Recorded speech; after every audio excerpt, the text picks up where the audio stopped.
നമസ്കാരം. പശ്ചിമേഷ്യയെ കാര്യമായി തന്നെ ബാധിച്ചിരിക്കുന്ന ഇസ്രായേൽ ഹമാസ് യുദ്ധവുമായി ബന്ധപ്പെട്ട വാർത്തകൾ, വിശകലനങ്ങൾ കഴിഞ്ഞ കുറേ ദിവസങ്ങളായിട്ട് നമ്മൾ ഫോളോ ചെയ്യുന്നുണ്ട്. മലയാളം മാധ്യമങ്ങളെ ഫോളോ ചെയ്യാതിരിക്കുന്നതാണ് നല്ലത് എന്നെനിക്ക് തോന്നുന്നു. കാരണം വാർത്തകളിൽ അത്ര കൃത്യത കാണാനായിട്ട് സാധിക്കുന്നില്ല. യുദ്ധമുഖത്ത് നിന്ന് ഡയറക്റ്റ് റിപ്പോർട്ട് ചെയ്യുന്ന മാധ്യമങ്ങൾ വളരെ കുറവായതുകൊണ്ട് തന്നെ അവരുടെ ആ ഒരു കൃത്യതക്കുറവിനെ കുറിച്ചിട്ട് നമ്മൾ പരാതിപ്പെടേണ്ടതില്ല.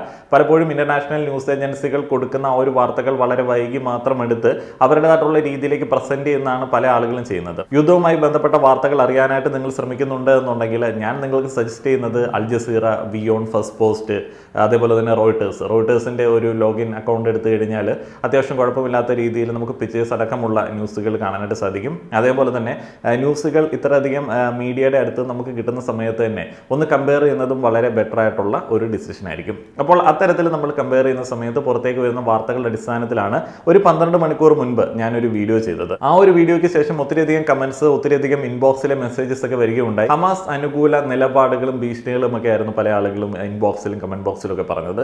അവരെ കുറ്റം പറഞ്ഞിട്ട് കാര്യമില്ല. ഒരു ഫാർ റൈറ്റ് ഇസ്ലാമിക് എക്സ്ട്രീമിസത്തിന്റെ ക്യാമ്പയിന്റെ ഭാഗമായിട്ടാണ് പാലസ്തീൻ എന്നാൽ ഹമാസ് എന്നും ഹമാസ് എന്നാൽ പാലസ്തീൻ എന്നും വായിക്കപ്പെടാനായിട്ട് പല ആളുകൾക്കും തോന്നുന്നത്. അവരുടെ ആ ഒരു ക്യാമ്പയിൻ വിജയിച്ചു എന്ന് തന്നെ നമുക്ക് പറയേണ്ടി വരും. ഞാൻ എപ്പോഴും ആവർത്തിച്ച് പറയുന്ന ഒരു കാര്യമുണ്ട്, പാലസ്തീൻ ജനതയുടെ വിമോചന സമരങ്ങൾക്ക് നേതൃത്വം കൊടുക്കുന്ന ഒരു ഗ്രൂപ്പ് ഓഫ് ആൾക്കാരല്ല ഹമാസ്. ഹമാസ് എന്ന് പറയുന്നത് ശുദ്ധമായിട്ടുള്ള ഒരു തീവ്രവാദ സംഘടനയാണ്. ഇന്നലത്തെ വീഡിയോയിൽ പറഞ്ഞതുപോലെ തന്നെ പാലസ്തീൻ എന്നാൽ ഹമാസ് അല്ല, ഹമാസ് എന്നാൽ പാലസ്തീൻ അല്ല. ആ ഒരു വീഡിയോ ഞാൻ അപ്ലോഡ് ചെയ്ത് 3 മണിക്കൂറിന് ശേഷം വളരെ ക്ലാരിറ്റിയോടെ നമ്മൾ ആകുലപ്പെട്ട ആ ഒരു കാര്യങ്ങളെ വളരെ വ്യക്തതയോടെ പറഞ്ഞു തരുന്ന ഒരു റിപ്പോർട്ട് ഫസ്റ്റ് പോസ്റ്റിന്റെ ഭാഗത്ത് നിന്ന് വരികയുണ്ടായി. പൽകി ശർമ്മ ഉപാധ്യായാണ് പശ്ചിമേഷ്യയിൽ യുദ്ധവുമായി ബന്ധപ്പെട്ട റിപ്പോർട്ടിങ്ങിന് വേണ്ടി പോയിരിക്കുന്ന പ്രമുഖ ഇന്ത്യൻ ജേർണലിസ്റ്റ്. അദ്ദേഹത്തിന്റെ റിപ്പോർട്ട് ജസ്റ്റ് ഒന്ന് കേട്ട് നോക്കുക, എന്നിട്ട് നമ്മൾ വിലയിരുത്തുക. നമ്മൾ ആ ഒരു ക്യാമ്പയിനിൽ വീണു പോയിട്ടുണ്ടോ എന്നുള്ളത് ഒന്ന് ആലോചിക്കുക. Hamas is brutal. They're terrorists who do not care about people, neither Palestinians nor Israelis. After Saturday, you would think there is agreement on that. Well, think again. People are lining up to support Hamas and to blame Israel for what has happened. They're blaming Israel for what it has suffered. Now, let's be clear about 2 things here. First of all, we sympathize with Palestine. They have become refugees in their own land. It is wrong. But whose fault is that? Was it the fault of the 260 youngsters who attended the Reem Music Festival? Was it the fault of the children in Kfar Aza? Was it the fault of the grandmother abducted from Be'eri? പൽകി Sharma അദ്ദേഹത്തിന് ഇൻട്രോയിൽ തന്നെ വ്യക്തമായിട്ട് പറയുന്നുണ്ട്, Hamas ഇരു സൈഡിലുമുള്ള ആളുകളെ care ചെയ്യാതെ അവരുടെ തീവ്രവാദ ആശയങ്ങൾക്ക് വേണ്ടി പ്രവർത്തിക്കുന്ന ബ്രൂട്ടലായിട്ടുള്ള ഒരു സംഘമാണ് എന്നുള്ളത്. ഹമാസിന്റെ ആദ്യ ക്രൂര നടപടി എന്ന് പറയുന്നത് ഇസ്രായേലിൽ നടന്ന ആ ഒരു മ്യൂസിക് ഫെസ്റ്റിവലിലേക്ക് ഇരച്ചെത്തുകയും അവിടെ കണ്ണിൽ കണ്ട ആൾക്കാരെ എല്ലാം വെടിവെച്ച് കൊല്ലുകയും അതേപോലെ തന്നെ സ്ത്രീകളെ റേപ്പ് ചെയ്യുകയും നഗ്ന മൃതദേഹങ്ങളോട് പോലും ലൈംഗിക വേഗത കാണിക്കുകയും ചെയ്തതാണ്. ആ ഒരു ക്രൂര നടപടികൾ സർവൈവേഴ്സ് ആയിട്ടുള്ള ആളുകൾ പല ചാനലുകളിലെ പല ഇന്റർവ്യൂകൾ പറയുന്നത് കേൾക്കാതെ ഇവിടെയുള്ള ആ ഒരു ഫാർ റൈറ്റ് ഇസ്ലാമിക് എക്സ്ട്രീമിസ്റ്റുകൾ അങ്ങനെ ഒരു ആക്രമണം നടന്നിട്ടേ ഇല്ല എന്ന് വാദിക്കുന്നുണ്ട്. അതൊക്കെ വളരെ മോശമായിട്ടുള്ള ഒരു തീവ്രവാദ അനുകൂല പ്രചാരണമായിട്ട് തന്നെ കൺസിഡർ ചെയ്യാനായിട്ട് പറ്റത്തുള്ളൂ. ഒരു ഇന്ത്യൻ ജേർണലിസ്റ്റ് ഇങ്ങനെ ഒരു വീഡിയോ ഇന്നലെ അപ്ലോഡ് ചെയ്യണമെന്നുണ്ടെങ്കിൽ ഇത്തരത്തിലുള്ള ഒരു ക്യാമ്പയിൻ എത്ര സ്ട്രോങ് ആയിട്ട് ലോകത്താകമാനം നടക്കുന്നുണ്ട് എന്നുള്ളത് നമ്മൾ മനസ്സിലാക്കണം. അദ്ദേഹം ഈ ഒരു റിപ്പോർട്ടിൽ കറക്റ്റായിട്ട് തന്നെ ഹമാസ് എന്ന് പറയുന്ന ഒരു തീവ്രവാദ സംഘടനയെ മൊത്തത്തിൽ റിവീൽ ചെയ്യുന്നുണ്ട്. ബാക്കി കാണാം. Killing innocent Israelis does not advance the Palestinian cause. It is not activism. It is bloodlust. And that's point number 1. Point number 2, Hamas is not Palestine. They are a terror group that rules over Gaza. The last elections in Gaza were held in 2006. It's been around 18 years. 18 years, no elections. You cannot call yourself a legitimate party, a legitimate government. 2006 Hamas ഇലക്ഷനിൽ വിജയിക്കുന്നത്. അതിനുശേഷം അവിടെ യാതൊരുവിധ ഇലക്ഷനും നടന്നിട്ടില്ല. എന്ന് പറഞ്ഞാൽ അവിടെ ഒരു ഇലക്ഷൻ നടക്കാനായിട്ടുള്ള സാധ്യത, ആളുകളുടെ അഭിപ്രായം രേഖപ്പെടുത്താനായിട്ടുള്ള ഒരു സാധ്യത ഒരുക്കാനായിട്ട് ഹമാസ് അനുവദിച്ചിട്ടില്ല എന്നുള്ളതാണ് യാഥാർത്ഥ്യം. അപ്പോൾ ഹമാസ് എന്ന് പറയുന്നത് പാലസ്തീനും പാലസ്തീൻ എന്ന് പറയുന്നത് ഹമാസും അല്ല. ഹമാസ് ഒരു ടെറർ ഗ്യാങ് തന്നെയാണ്. If the Hamas is so popular, why not hold elections? Why not prove their popularity then? Let me tell you what an opinion poll found in July 2023. 62% Gazans wanted Hamas to uphold the ceasefire. 62% wanted the ceasefire. They did not want Hamas to start a war with Israel. And what did Hamas do? The exact opposite. The same poll revealed more interesting data. 50% Gazans wanted Hamas to stop demanding Israel's destruction. 70% wanted the Palestinian Authority to take over Gaza. Hamas ഇത്ര popular ആണ് എന്നുണ്ടെങ്കിൽ എന്തുകൊണ്ട് ഒരു election അവിടെ നടത്തിക്കൂടായിരുന്നു? അതേപോലെ തന്നെ അന്നത്തെ ഒരു സർവേയിൽ 62% പാലസ്തീൻ ആളുകൾ ആ ഒരു സർവേയിൽ അഭിപ്രായം രേഖപ്പെടുത്തിയിരിക്കുന്നത് ഹമാസിന്റെ ഇസ്രായേലിനോടുള്ള ആക്രമണം നിർത്തിവെക്കണം എന്നുള്ള രീതിയിലാണ്. 50% പാലസ്തീൻ ആളുകൾ ഹമാസ് ഇസ്രായേലിന്റെ മുഴുവനായിട്ടുള്ള ഒരു നാശത്തിന് വേണ്ടി ഡിമാൻഡ് ചെയ്യുന്നത് നിർത്തണമെന്ന് ആഗ്രഹിക്കുന്നുണ്ട്. 70% ആളുകളുടെ ആവശ്യം എന്ന് പറയുന്നത് പാലസ്തീൻ അതോറിറ്റി ഗാസയുടെ ഒരു അധികാരം തിരിച്ചെടുക്കണമെന്നുള്ള രീതിയിലേക്കായിരുന്നു. കാരണം 2006 ഇലക്ഷന് ശേഷം ഹമാസ് വേറെ ഒരാൾക്കും അവിടെ ഒരു സ്വാധീനം ചെലുത്താനായിട്ടുമുള്ള ഒരു സാധ്യത ഉണ്ടാക്കിയിട്ടില്ല. ഒരു ഇലക്ഷൻ തന്നെ നടത്താനായിട്ട് സമ്മതിച്ചിട്ടില്ല. The Palestinian Authority rules over West Bank. Most Gazans prefer them over the Hamas. So like I said, Hamas is not Palestine. And most of us understand this difference. Even major world powers do. Listen to the European Union's foreign policy chief. The Palestinian Authority is our partner. We don't deal with Hamas, but yes, we support and we deal and we work together with the Palestinian Authority. And not all the Palestinian people are terrorists. So it's as simple as it gets. European union പറയുന്നത് പോലെ തന്നെയാണ് അത്യാവശ്യം ഈ ഒരു ന്യൂസൊക്കെ follow ചെയ്യുന്ന ആൾക്കാർ ഈ ഒരു കാര്യത്തിൽ നിലപാട് പറയുക. ഹമാസിനെ ഒരിക്കലും നമുക്ക് സപ്പോർട്ട് ചെയ്യാൻ പറ്റത്തില്ല.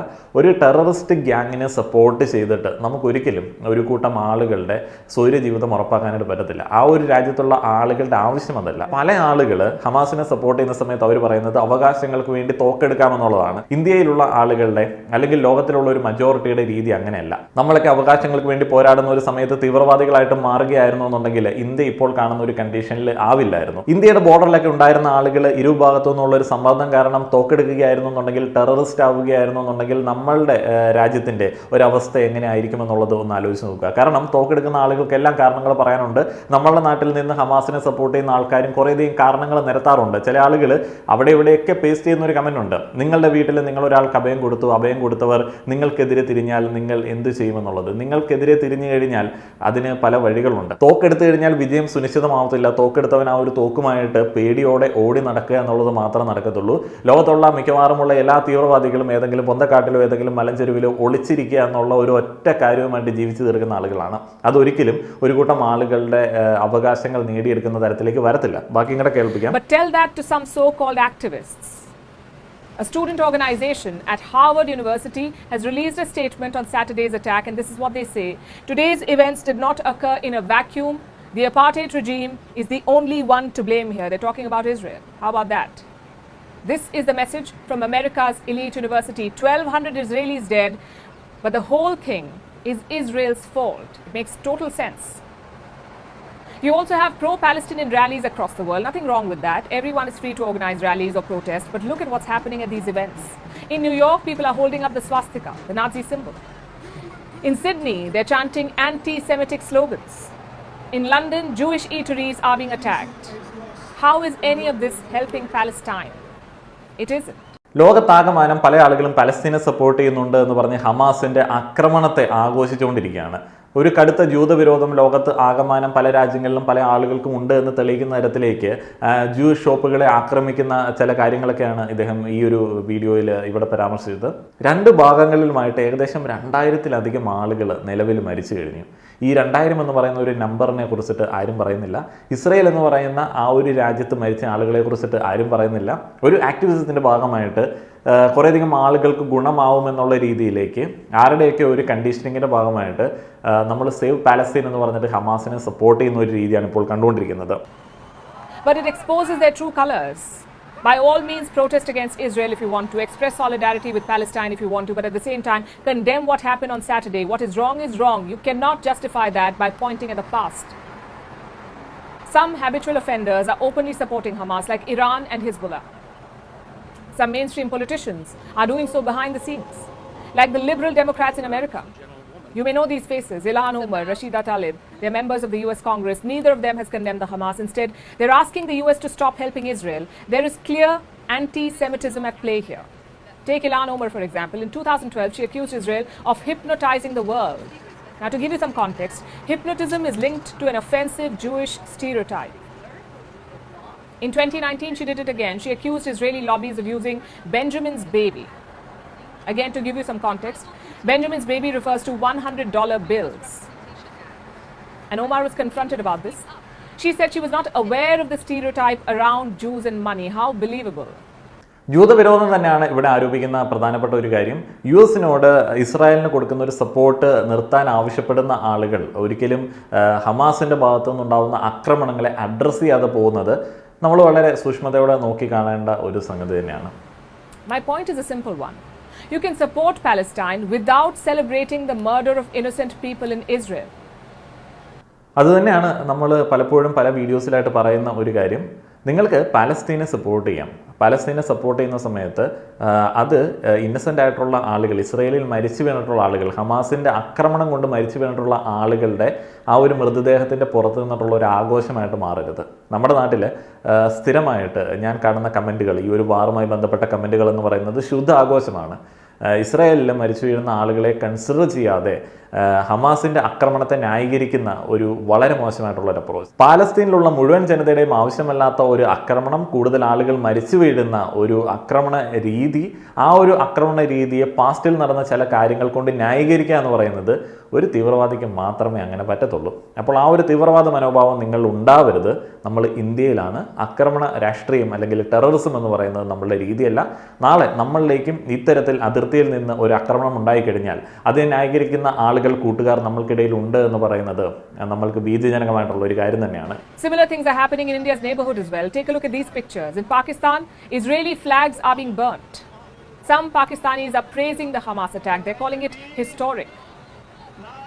Rallies were held in Bangladesh as well. Thousands marched with Palestinian flags. They demanded an end to Israeli airstrikes. നമ്മുടെ അതിർത്തി രാജ്യമായിട്ടുള്ള പാകിസ്ഥാനിലും ഹമാസ് അനുകൂല പ്രകടനങ്ങൾ നടക്കുന്നു. ഇസ്രായേലിന്റെ ഫ്ലാഗ് കത്തിക്കുന്നു, അമേരിക്കയുടെ ഫ്ലാഗ് കത്തിക്കുന്നു. അപ്പോൾ ഇന്ത്യ ഇസ്രായേലിന് ഒരു സപ്പോർട്ട് കൊടുക്കുകയാണെങ്കിൽ ആ ഒരു നിലപാട് എടുക്കുന്ന ഒരു സാഹചര്യത്തിൽ ശരിക്കും നമ്മളുടെ അതിർത്തികളും സേഫ് അല്ല എന്ന് തന്നെ പറയേണ്ടി വരും. ഖാലിസ്ഥാൻ ഒരു ഭീഷണി ഇന്നലെ മുഴക്കിയിട്ടുണ്ടായിരുന്നു.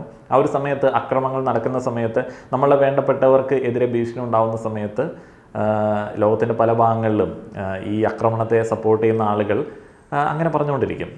ഇവിടെ ഹമാസിനെ അനുകൂലിക്കുന്ന ആളുകൾ പറയുന്നത് പോലെ നമ്മൾക്കെതിരെ ഉണ്ടാകുന്ന ആക്രമണങ്ങളെ അനുകൂലിക്കുന്ന ആളുകളും ലോകത്തിൻ്റെ എല്ലാ ഭാഗത്തും ഉണ്ടായിരിക്കും. അപ്പോൾ അതുകൊണ്ട് തന്നെ കൊടുത്താൽ കിട്ടത്തില്ല എന്ന് നമ്മൾ വിചാരിക്കരുത്. Rallies were held in Bangladesh as well. Thousands marched with Palestinian flags. They demanded an end to Israeli airstrikes. Protests were also held in Muslim majority Indonesia. ഇതെല്ലാം ആ ഒരു ക്യാമ്പയിൻ്റെ ഭാഗമായിട്ട് തന്നെ ഉണ്ടാവുന്നതാണ്.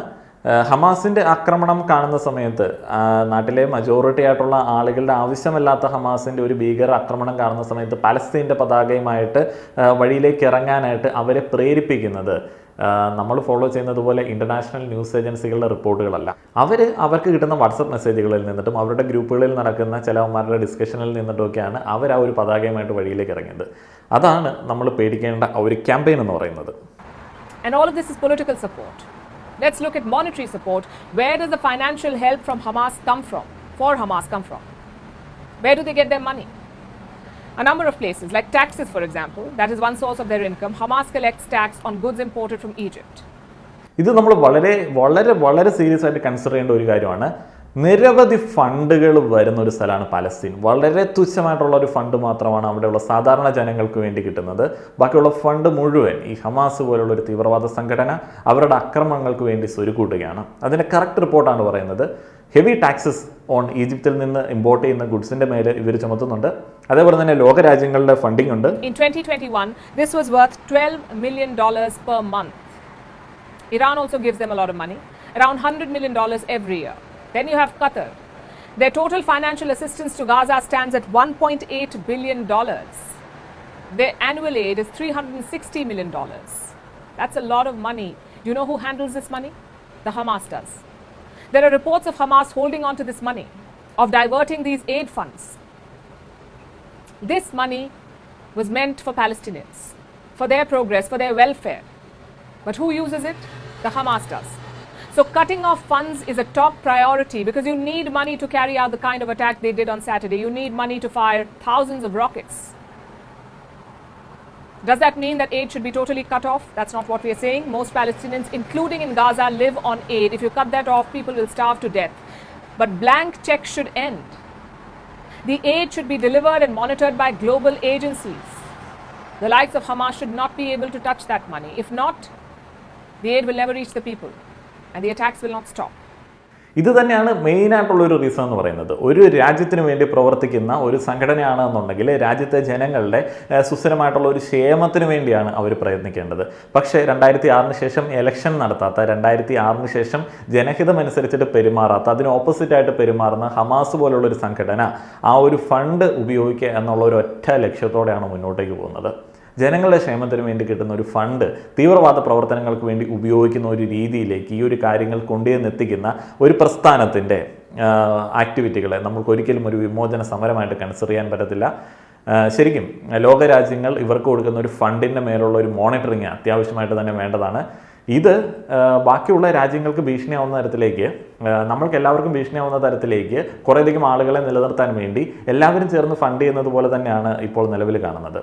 ഇത് വളരെ സീരിയസ് ആയിട്ടുള്ള ഒരു കാര്യമാണ്. ഈ ഒരു ഘട്ടത്തിൽ നമ്മൾ ആ ഒരു ഫാർ റൈറ്റ് ക്യാമ്പയിനുകളോട് മുഖം തിരിച്ച് നിൽക്കേണ്ടതുണ്ട്. കൂടുതൽ ആളുകൾക്ക് ഈ ഒരു കാര്യങ്ങളെക്കുറിച്ചിട്ട് ഒരു ഐഡിയ കൊടുക്കേണ്ടതുണ്ട്. നമ്മൾ ഈ വാട്സപ്പ് ഫോർവേഡുകൾ, കമൻറ്റ് ബോക്സിലുള്ള വാർത്തകൾ വെച്ചിട്ട് ഒരു കാര്യത്തെക്കുറിച്ചിട്ട് നിലപാടെടുക്കാതിരിക്കുക. ഇൻ്റർനാഷണൽ ന്യൂസുകൾ ഫോളോ ചെയ്യുക, കമ്പയർ ചെയ്യുക, ഫാക്ട് ചെക്ക് നടത്തുക. ഇഷ്ടംപോലെ ഫേക്ക് ന്യൂസുകൾ വാറുമായി റിലേറ്റഡ് ആയിട്ട് വരുന്നുണ്ട്. അതിനെല്ലാം ലാഭമെടുക്കുക എന്ന് പറയുന്ന ഒരു ലക്ഷ്യമുണ്ട്. അതെല്ലാം മനസ്സിലാക്കുക. നന്ദി.